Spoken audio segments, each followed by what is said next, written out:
20h, nouvelle loi électorale pour le Mali avec une innovation de taille, la création de l'autorité indépendante de gestion des élections EDGE. 115 voix pour, 3 contre, 0 abstention. Le texte a été adopté en attendant promulgation. Vendredi 17 juin, un seul titre pour ce journal. Mesdames et messieurs, bonsoir.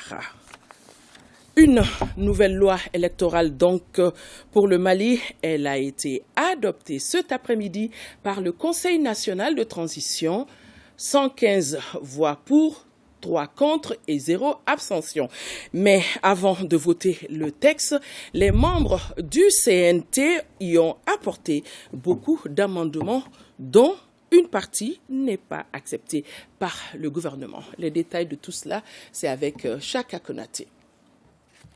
Le Conseil national de transition adopte la nouvelle loi qui va désormais régir les élections au Mali. 115 membres du CNT ont voté pour, 3 contre, 0 abstention, mais après avoir apporté au texte plus de 90 amendements autour desquels il est apparu des divergences entre les gouvernements, initiateurs du projet de loi électorale et le CNT, l'organe exécutif et celui législatif, n'ont pas pu accorder leur violon sur la place et le rôle du ministère de l'administration territoriale qui se voit retirer l'organisation matérielle des élections au profit du nouvel organe unique, l'autorité indépendante de gestion des élections EDGE.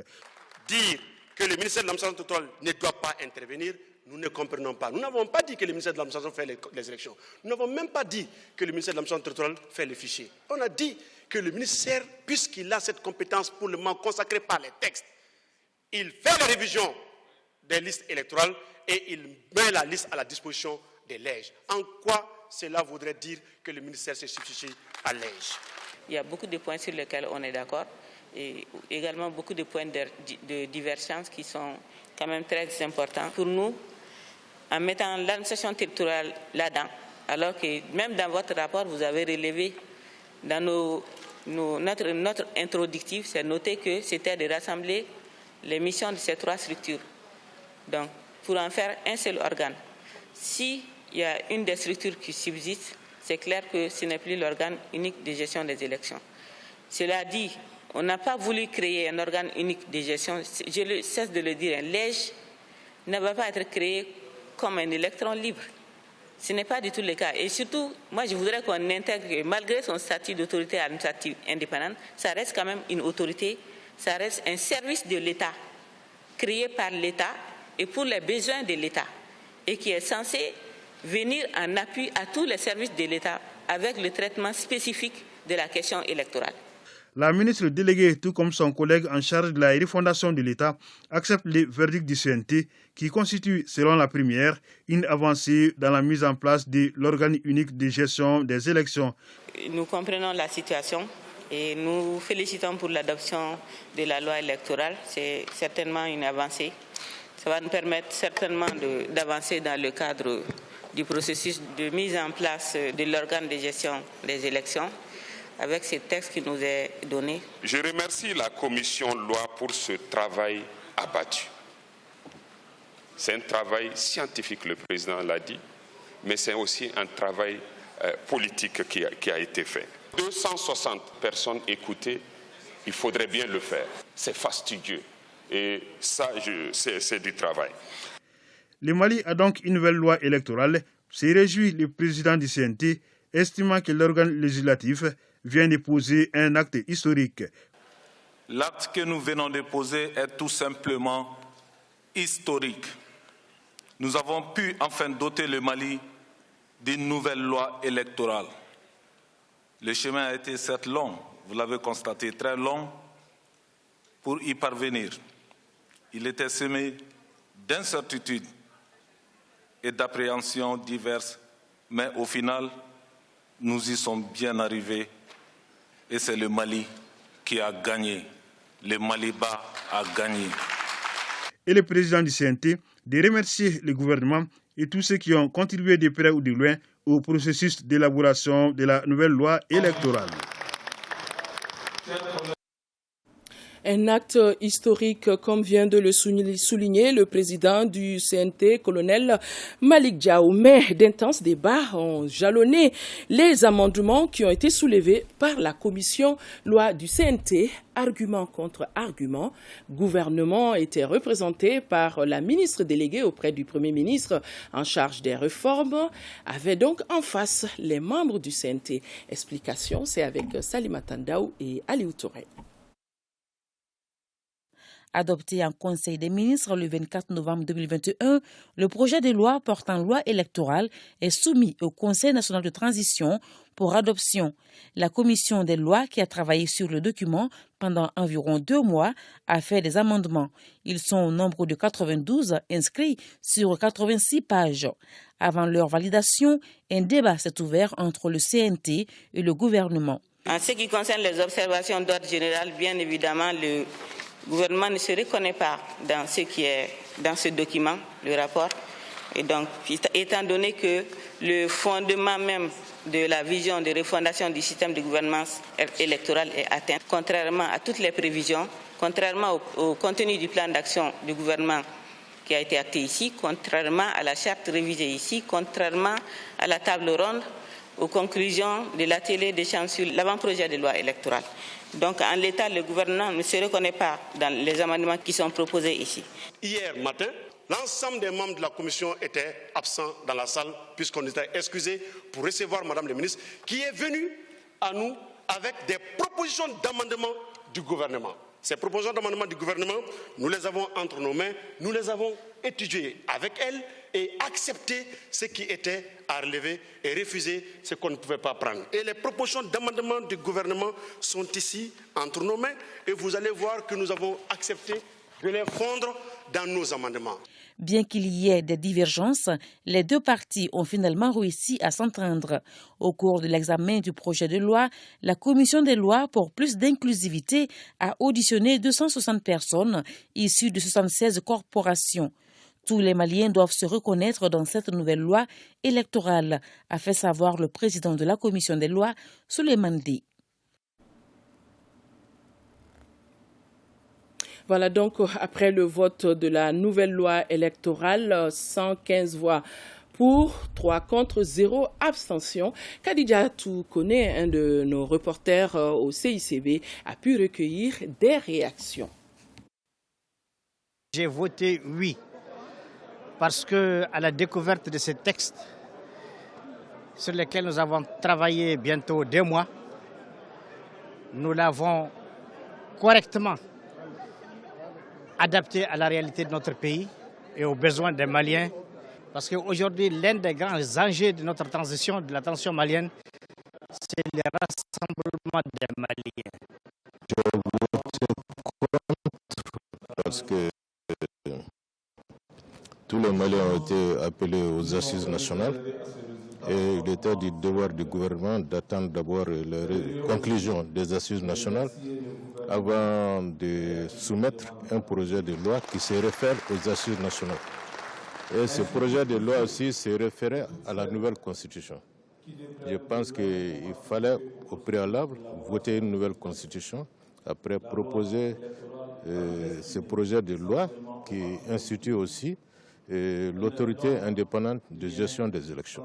Certes qu'il y a eu beaucoup d'amendements, mais il fallait faire ces amendements compte tenu de l'ampleur et de l'implication de tous les acteurs.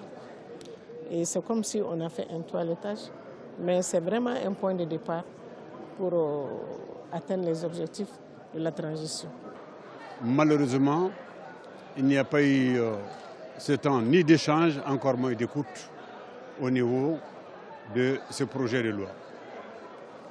Alors, je ne suis pas participant d'une manière mécanique à aller, parce qu'on a dit voter, voter, non. Nous souhaitons un bon changement pour tout le monde. La loi a été votée. Estimons que, ou souhaitons que cela aille dans le bon sens pour sortir le Mali dans cette crise-là. On a voté pour parce qu'aujourd'hui, le temps presse. le temps presse, il faut aller vers le retour à l'ordre constitutionnel.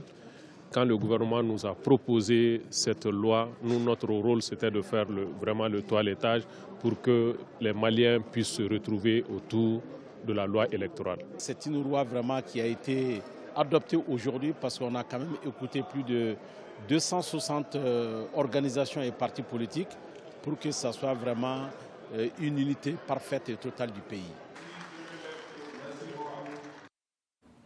Voilà donc une nouvelle loi électorale adoptée et la nouvelle loi électorale comporte 225 articles. Elle définit le régime du référendum, de l'élection du président de la République, des conseillers, des collectivités territoriales et bien d'autres. Et la principale innovation de cette loi est la création de l'autorité indépendante de gestion des élections qu'on a appelée EJ. Les membres du collège de l'EJ sont nommés pour 7 ans, renouvelables, non renouvelables par décret. L'ORTM au cœur de cette cérémonie de ce matin est Sira Bachili pour nous faire découvrir justement la nouvelle loi électorale. La recherche de l'idéal pour les élections à venir, une nouvelle loi qui propose de corriger les imperfections du système électoral malien. Le projet en question est axé sur 125 articles répartis en 8 titres.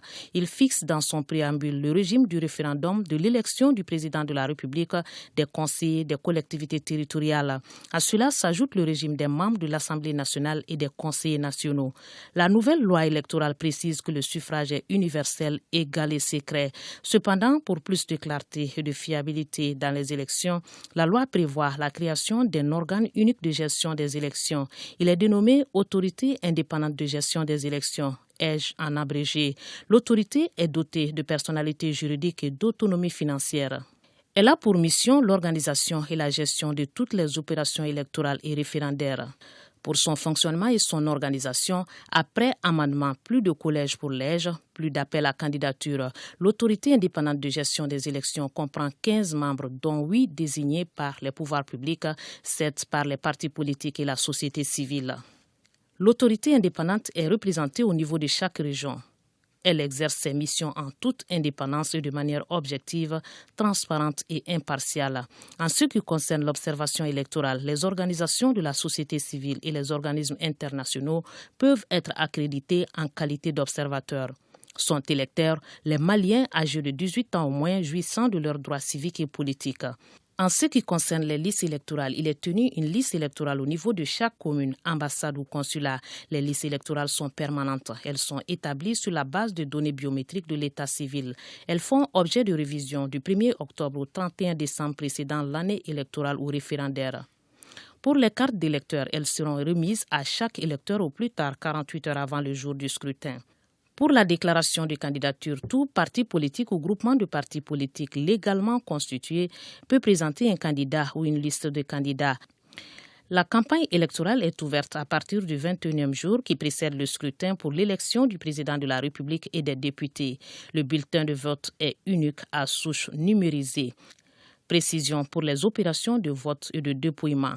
La date du scrutin est fixée par décret pris en Conseil des ministres 90 jours au moins avant le jour J. Et pour le dépouillement, il se fera aussitôt après la clôture du scrutin. La nouvelle loi apporte des précisions aussi par rapport au vote par procuration. Des sanctions pénales sont clarifiées dans la nouvelle loi électorale. Elles concernent les personnes qui se font enregistrer sous de fausses identités et celles qui battront campagne dans les lieux de culte. Est interdit également l'enlèvement de l'urne contenant les suffrages exprimés et non encore dépouillés. Bien d'autres garde-fous sont mentionnés. Les finances sont tenues par l'État. Les modalités de plafonnement sont fixées par l'autorité indépendante de gestion des élections. La nouvelle loi électorale prévoit les dispositions particulières au référendum à l'élection du président de la République, des députés et des conseillers nationaux. L'on en note par exemple tout membre des forces armées et de sécurité qui désire être candidat aux fonctions du président de la République doit démissionner et demander son départ à la retraite au moins 6 mois avant la fin du mandat en cours du président de la République. La Cour constitutionnelle statue 30 jours sur la validité des candidatures reçues. Son président proclame les résultats définitifs du scrutin en audience solennelle. La durée du mandat des députés est de 5 ans. Les dispositions transitoires diverses et finales bouclent la série et viennent en dernier titre. Elles rappellent certains détails relatifs à l'organisation du référendum et des élections par la transition. Voilà ce que nous pouvions dire ce soir sur le vote, l'adoption par le CNT de la nouvelle loi électorale au Mali. Toujours au CNT, juste pour signaler qu'hier, 2 projets de loi étaient soumis à l'appréciation des membres du CNT pour adoption, création du fonds d'entretien routier et ratification du projet de prêt entre le Mali et la BAD. Le point, c'est avec Mohamed Kayantao. Le projet de loi portant création du fonds d'entretien routier et celui autorisant la ratification de l'accord de prêt entre le gouvernement et la BAD en vue du financement du programme d'adhésion du Mali à l'Agence pour l'assurance du commerce en Afrique, ACA, font partie des 9 projets de loi débattus ce jeudi en séance plénière du CNT. Le premier, qui a été adopté par 110 voix pour, 0 contre et 0 abstention, a été défendu par la ministre des Transports et des Infrastructures, appuyée par le président de la Commission des Travaux publics. Les collectivités reçoivent chaque année un montant sur les ressources destinées à l'entretien routier. Par région, on a un montant d'à peu près 700 millions. Et ensuite, pour les postes de péage qui sont au niveau, que ce soit des communes, que ce soit des cercles, ces collectivités-là reçoivent 3% du montant des ressources provenant de ces postes. Mais malheureusement, ces ressources ne sont pas utilisées comme elles devraient être utilisées. Avant, c'était l'autorité routière. Et donc, la transformation en fonds obéit déjà à l'application de la directive 11-2009 de l'IMOA qui tient à harmoniser l'entretien routier au sein de l'espace IMOA. D'abord, ça permet de respecter ça, et d'autre part, ça permet de donner plus d'autonomie des gens au fond. Donc, plus de flexibilité et plus d'efficacité en termes de mobilisation des ressources pour l'entretien routier. Quant au second projet de loi, il a été amendé et adopté à l'unanimité des membres du CNT présents. Portant sur la souscription du Mali au capital Dakar, il a été défendu par le ministre en charge des relations avec les institutions. Depuis 10 ans, nous sommes dans la crise multidimensionnelle caractérisée par toutes sortes de crises qui ne se sont pas produites ailleurs. Et donc c'est là où justement les investisseurs ont besoin de plus d'assurance. Et donc quand le risque se produit, cette agence entre en jeu et couvre justement ces risques-là qui se sont produits au détriment des investisseurs. La souscription minimale est de 75 actions. Mais avec le montant du prêt, le Mali aura 68 actions. L'importance d'adhésion du Mali à ACA, c'est le permettre alors à partager le risque pays avec cette agence. C'est quoi?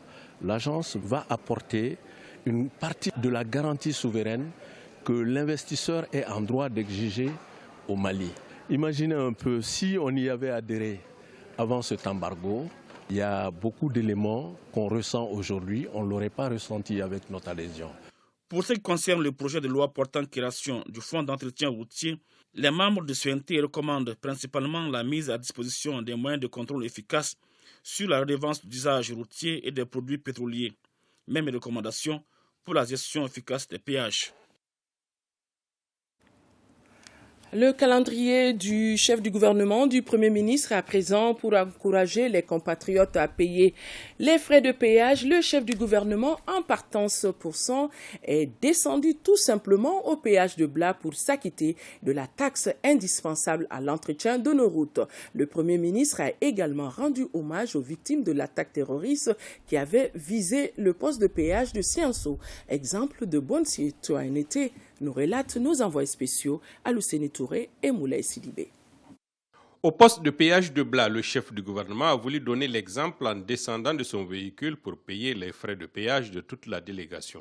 Il s'agit pour lui de faire passer un message qu'il estime important pour tous les utilisateurs de nos routes. Symboliquement, J'ai acheté les tickets pour toutes les voitures qui étaient dans le cortège.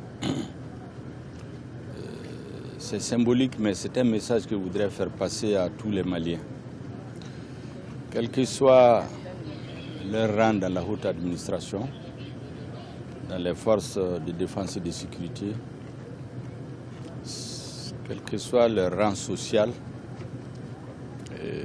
lorsqu'ils ne sont pas en mission commandée express, il faut faire l'effort de s'acquitter des frais de péage.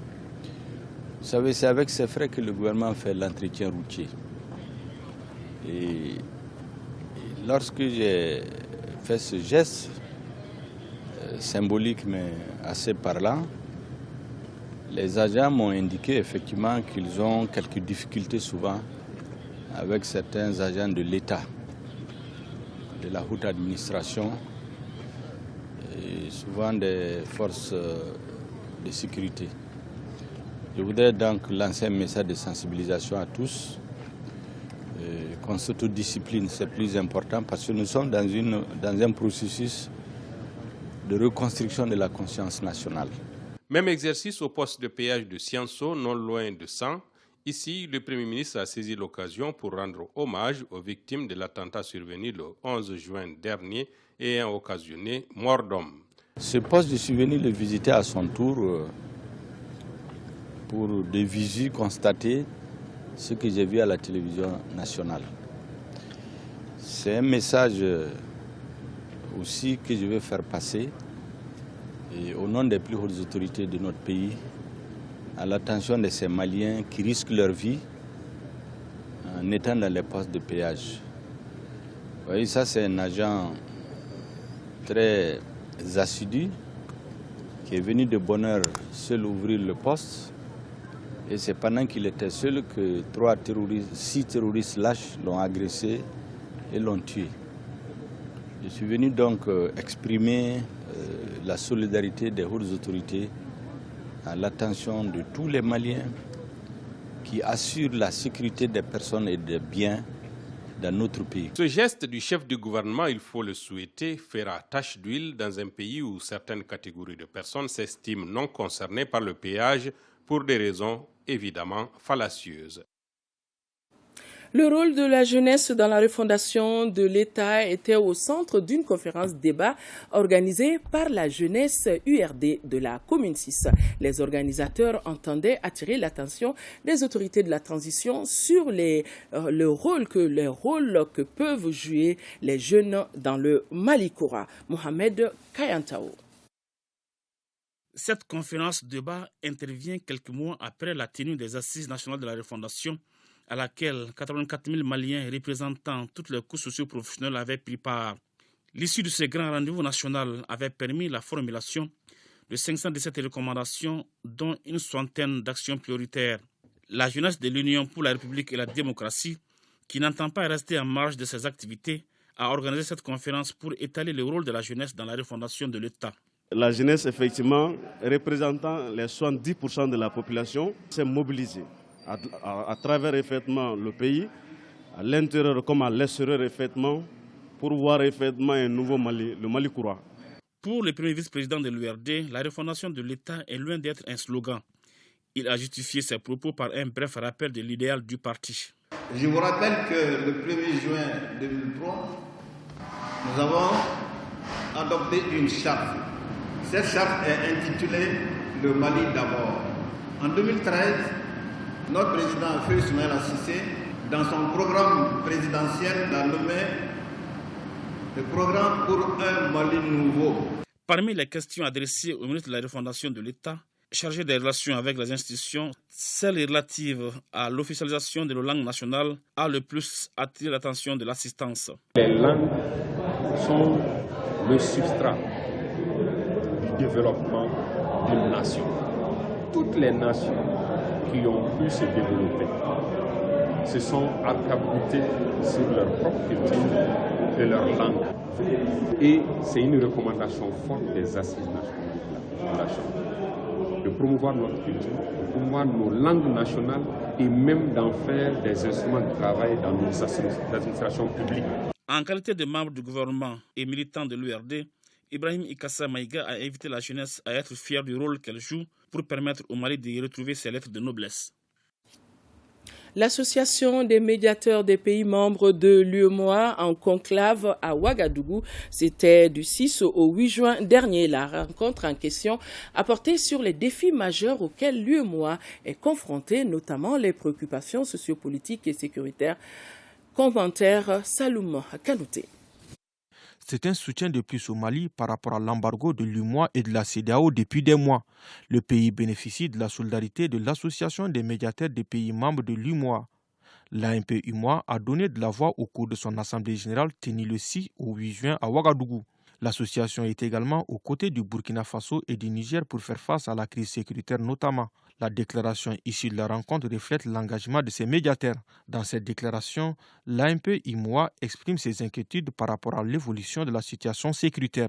Elle invite les institutions sous-régionales et internationales à soutenir le Mali, le Burkina Faso et le Niger dans la lutte contre le terrorisme. L'AMP-UEMOA exhorte les institutions sous-régionales à lever incessamment les sanctions à l'encontre de la République du Mali et du Burkina Faso. Elle exhorte également les pays frères du Burkina Faso et du Mali à la conduite de transitions apaisées et à l'organisation d'élections libres et transparentes dans les meilleurs délais. L'association transmet son soutien, sa solidarité aux autorités, aux médiateurs et aux populations de la République sœur du Mali et du Burkina Faso. Concernant la déclaration sur l'ancrage des institutions de médiation dans l'espace UEMOA, l'Association des médiateurs des pays membres de l'UEMOA salue les efforts des chefs d'État et de gouvernement dans la mise en œuvre effective des principes de Venise. Elle souligne l'impérieuse nécessité de mettre en place, de maintenir et de renforcer les institutions de médiation dans les États. L'association réaffirme son engagement sans réserve auprès des États respectifs des organes de l'UEMOA au profit du renforcement de la démocratie, de l'État de droit et de la consolidation de la paix. Le commissariat de police du 13e arrondissement de Yirimadio, en commune 6 du district de Bamako, est désormais logé dans du neuf, situé non loin de l'ancien du stade du 26 mars. Et cette nouvelle infrastructure permettra aux agents de travailler désormais en toute quiétude. Abdoulaye Sako et Aboubakar Traoré. Pour sécuriser, il faut être soi-même en sécurité. À Yirimadio, s'il y a une unité de mesure pour connaître les degrés de l'inondation, c'est bien sûr le commissariat de police du 13e arrondissement. À chaque hivernage, c'est le sauve qui peut pour les agents. Ces murs portent encore les traces du dernier passage de l'eau. Mais cela appartient désormais au passé. Un nouveau local avec toutes les commodités est mis à la disposition de ce service de sécurité. Je suis convaincu, monsieur le ministre, avec ce nouveau cadre de travail, plus sécurisé, plus fonctionnel, plus confortable, les personnels du commissariat auront à cœur d'afficher davantage leur détermination à lutter contre l'insécurité. Nos populations sont en droit d'exiger notre protection et c'est notre devoir de la leur fournir. Ces nouveaux bâtiments qui comportent une vingtaine de bureaux, des cellules modernes et un magasin d'armes est le fruit d'une promesse. Lors d'un de mes passages au niveau de ce commissariat, suite à une grande inondation lors de l'hivernage passé, j'ai promis qu'une nouvelle infrastructure sera réalisée au profit de ce commissariat avant l'hivernage prochain. Distingués invités, c'est pour concrétiser cette promesse dont la finalité est d'offrir un cadre de travail adéquat au commissariat que le nouveau bâtiment que vous voyez a été construit, entièrement financé sur le budget national. Cette réalisation en si peu de temps s'inscrit dans la dynamique enclenchée par le gouvernement sous la bienveillante impulsion du président de la transition, chef de l'État, chef suprême des armées, son Excellence le colonel Assimi Goïta. Cette délocalisation est aussi un ouf de soulagement pour les autorités locales. Aujourd'hui, nous sommes très contents, très émus. C'était une épine qui était vraiment dans nos pieds. Vous voyez que nous sommes entourés des logements sociaux. Il y a l'ancien tissu, il y a Eurodjambou qui est tout près. Aujourd'hui, c'est au cœur de la population. Pour s'assurer de la qualité du tout nouveau local du commissariat de police du 13e arrondissement, le ministre en charge de la sécurité a tenu à visiter tout le bâtiment. Visite qui a mis fin à la cérémonie d'inauguration.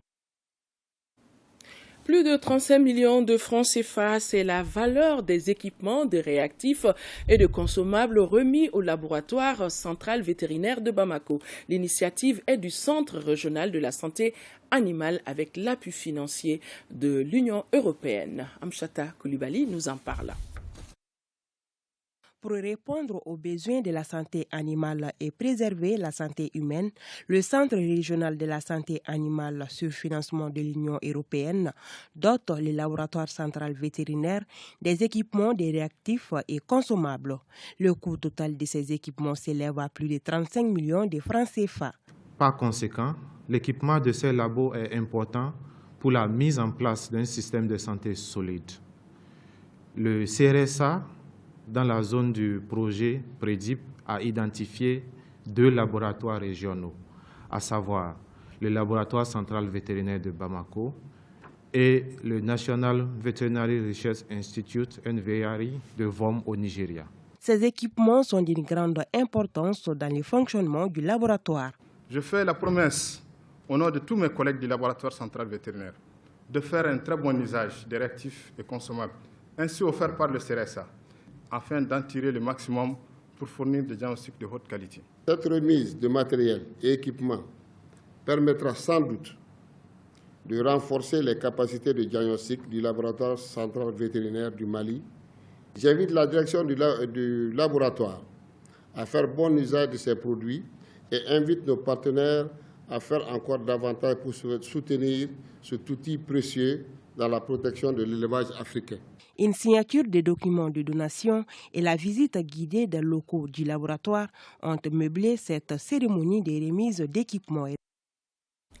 Le ministère des Maliens de l'Extérieur et de l'intégration africaine a organisé au mémorial Modibo Keïta la Semaine nationale de l'intégration africaine. L'accent a été mis, entre autres, sur les idéaux des pères fondateurs de l'Organisation de l'Unité africaine, les impacts de l'embargo de la CEDEAO contre notre pays. Koumba Sissé a suivi pour nous. La journée de l'Afrique a été célébrée le 25 mai dernier.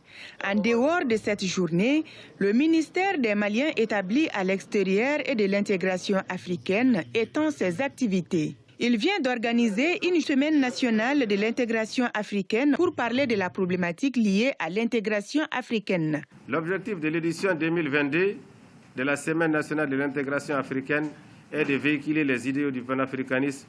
Spécifiquement, il s'agit de divulguer les idéaux des pères fondateurs de l'OIA, instaurer le débat sur la nutrition, faire ressortir les impacts de l'embargo de la CEDEAO contre le Mali sur l'alimentation et la nutrition, informer et sensibiliser sur le régime des sanctions de la CEDEAO, divulguer la politique nationale en matière d'intégration africaine.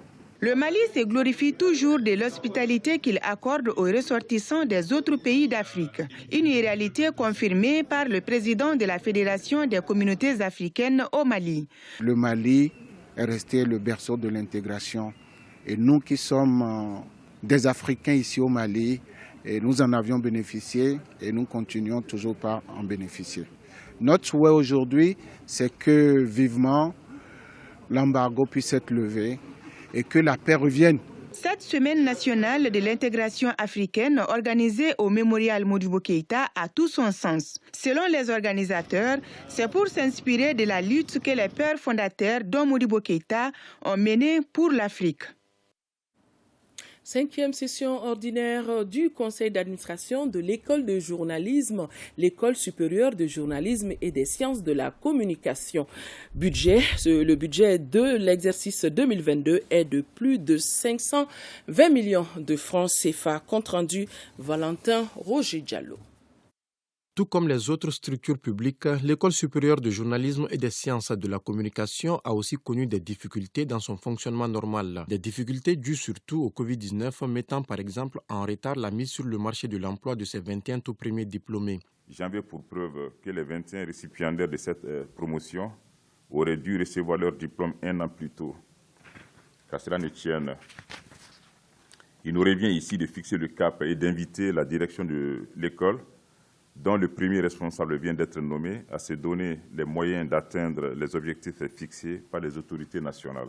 L'école s'était aussi fixé des défis tels que l'amélioration des programmes d'enseignement, l'acquisition d'équipements pédagogiques et le renforcement des ressources humaines en quantité et en qualité. Malgré le contexte difficile, elle a pu atteindre des objectifs en réalisant 15 projets sur les 24 qu'elle s'était fixés. Pour l'exercice 2022, l'établissement dispose d'un budget supérieur à celui de 2021. L'école de journalisme disposera d'un budget prévisionnel de 520 389 988 francs CFA. Ce projet de budget est légèrement supérieur à celui de 2021, qui se chiffrait à 498 91 891 francs CFA. Cette dotation budgétaire est constituée d'une subvention de l'État pour 437 732 000 francs CFA et des ressources propres de l'école à hauteur de 46 657 000 francs CFA. Cette 5e session ordinaire du Conseil d'administration de l'École supérieure de journalisme et des sciences de la communication devra aussi permettre, entre autres, l'opérationnalisation de la filière formation continue et le cycle master en communication. 17 techniciens et ingénieurs de l'ERTM viennent de boucler une formation de 3 semaines en partenariat avec l'AGETIC portant sur 2 thèmes, l'administration et la supervision des réseaux informatiques en même temps que le système d'exploitation et la sécurité issus de la formation. Les participants ont remercié la direction de l'ERTM et celle de l'AGETIC. Le directeur général adjoint de l'AGETIC assurer l'ORTM de la disponibilité de son service à épauler l'ORTM chaque fois que le besoin se fera sentir. Il faut aussi préciser que 32 autres agents de l'ORTM ont déjà bénéficié d'une initiation au matériel informatique pendant une semaine. Sans oublier que le directeur général de l'ORTM a salué cette complémentarité. Les services sociaux de base entament leur installation progressive dans la région de Taoudéni. C'est la mairie de la commune d'Agoni qui est le premier service à prendre place dans le cercle de Bouche-Béa. Chirfi Moulay compte rendu. Taoudéni est une nouvelle région qui manque cruellement des infrastructures de base. C'est pourquoi beaucoup de services régionaux sont délocalisés. Une situation que les autorités veulent inverser à travers la construction de plusieurs sentiers pour favoriser le retour. Ainsi, parmi les 30 communes qui comptent la région, c'est celle d'Agoni qui est la première à occuper le terrain. C'est un des premiers objectifs qui a même poussé l'État à créer notre région, du fait que la nature a horreur de vide. Et c'est pour cela que le Mali a créé Taoudéni. Cette opération n'est qu'un début, car l'objectif final est de créer des conditions favorables pour l'installation de toutes les communes dans des conditions de travail favorables, ce qui facilitera le travail des services techniques. Et la santé est à 100% communautaire au niveau des communes. Donc si déjà le chef de poste du CESCOM sait que son président, le maire qui représente toute la commune, est sur place, ça va faciliter aussi beaucoup l'échange et la communication avec les partenaires de la santé qui vraiment seront de plus en plus nombreux. Les élus de la commune d'Agoni ont mis la cérémonie à profit pour réaffirmer leur soutien aux autorités de la transition. Pour assister nos populations en ces moments difficiles de la vie de notre État, nous soutenons la transition et son chef, Colonel Assimi Goïta, qu'on remercie infiniment pour l'effort qu'il ne cesse de fournir toujours. Cette dynamique d'installation des communes dans la circonscription est une belle opportunité de rapprocher davantage l'administration des administrés et de favoriser le retour des citoyens dans les localités. Ce communiqué que nous venons de recevoir, la Forçat civile adresse ses vives félicitations à l'organe législatif de la transition ainsi qu'à tous les conseillers nationaux et en particulier son président, le colonel Malik Diaw, pour l'adoption de ce texte majeur qui reflète les aspirations profondes de la population malienne exprimées lors des assises nationales de la refondation. La Forçat civile se réjouit et remercie les autorités de la transition qui viennent une fois encore d'administrer la preuve éclatante qu'elles sont constamment à l'écoute du peuple. La Forçat civile rappelle que ce acte fort qui constitue un pas supplémentaire dans la mise en œuvre des recommandations de la CEDEAO consacre également Un engagement fort des plus hautes autorités du pays, notamment du président de la transition, soucieux de mettre fin aux souffrances endurées par la population malienne. Le directeur de la maison du Hajj informe les candidats au pèlerinage pour la filière gouvernementale que la pesée des bagages et la convocation s'effectueront à la maison du Hajj, 6 au centre culturel islamique, suivant le programme ci-après. Premier avion qui partira le 21 juin. Pesée des bagages samedi 14h à la maison du Hajj à partir de 10h à 10h15. Deuxième avion, 22 juin, qui partira 22 juin. Le deuxième avion partira le 22 juin et peser des bagages, c'est pour dimanche 11h, mercredi 8h à 12h40. Troisième avion, 24 juin, peser des bagages lundi 14h, jeudi 20h. Les pèlerins n'ayant pas de bagages à peser sont également tenus de se présenter pour confirmer leur voyage. Les listes sont affichées à la maison du Hajj. Sur 621 tests réalisés, point Covid du jour, sur 621 tests réalisés, un cas positif, 0 guéri, 0 décès. Pour vous protéger et protéger les autres, suivez les mesures de prévention et faites-vous vacciner. Voilà, mesdames et messieurs, c'est donc tout pour ce journal. Merci de l'avoir suivi. Il a beaucoup plu sur Bamako cet après-midi. Excellente nuit à nos téléspectateurs de la région de Ségou.